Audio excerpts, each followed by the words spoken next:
My name is Claudio Boer and I am a senior advisor for Swissnex China. My main office is in Shanghai, but also in Guangzhou, in the south of China. And my main responsibility is to help the cooperation in the area of innovation and education from a point of view of applied professional education. So our main target are the University of Applied Science in Switzerland and the corresponding university in China.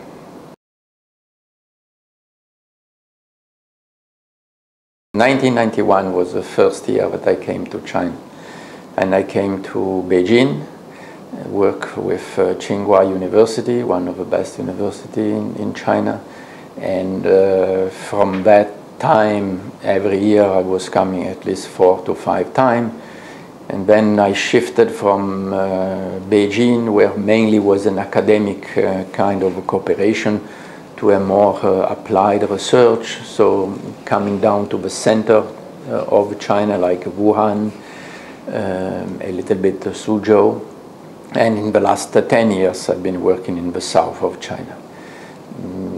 Why? Because the Pearl River Delta is the most industrialized region in China. It's the one that provides, according to the number, 1/8 or 1/10 of the whole GDP of China. And also because there are many contacts and is a big market for many companies from Switzerland. So that's why I've been concentrating more in that area.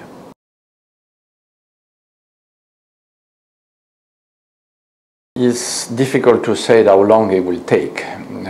We know that the industrial revolution that started in the UK, it took around 100 years to really becoming a reality. Then when the same revolution started in the United States, it took 50 years. And then in Japan it took 25 years. So every time the cycle is shortened by almost half.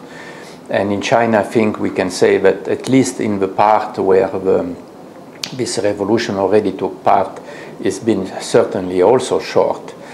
But China is such a huge country that there is patches of different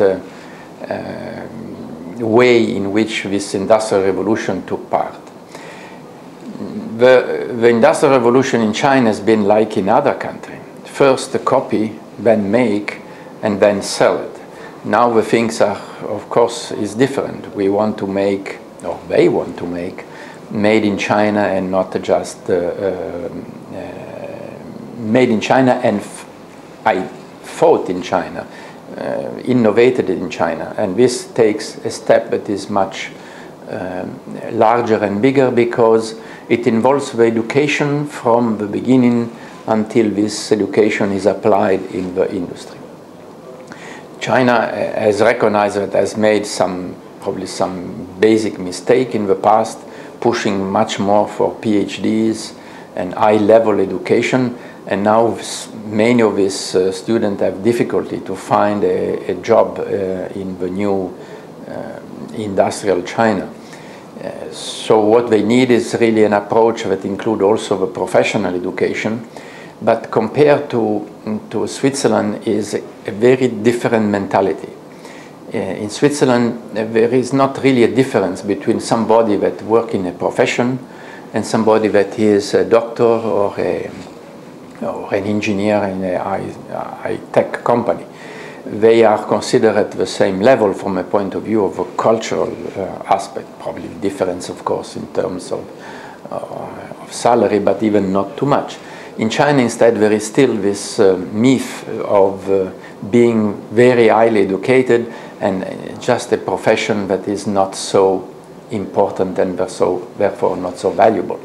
And if you want to have an innovative industry, you must have good people at all levels. And this is what makes strong Switzerland, but also other countries that are developing this in this way. Germany is very similar in this case to Switzerland.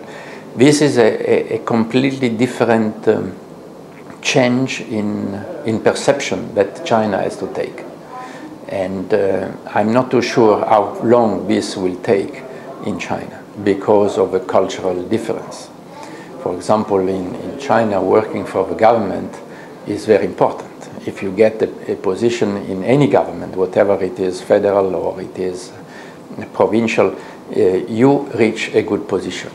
It's not the same in Switzerland, actually. It's probably the reverse.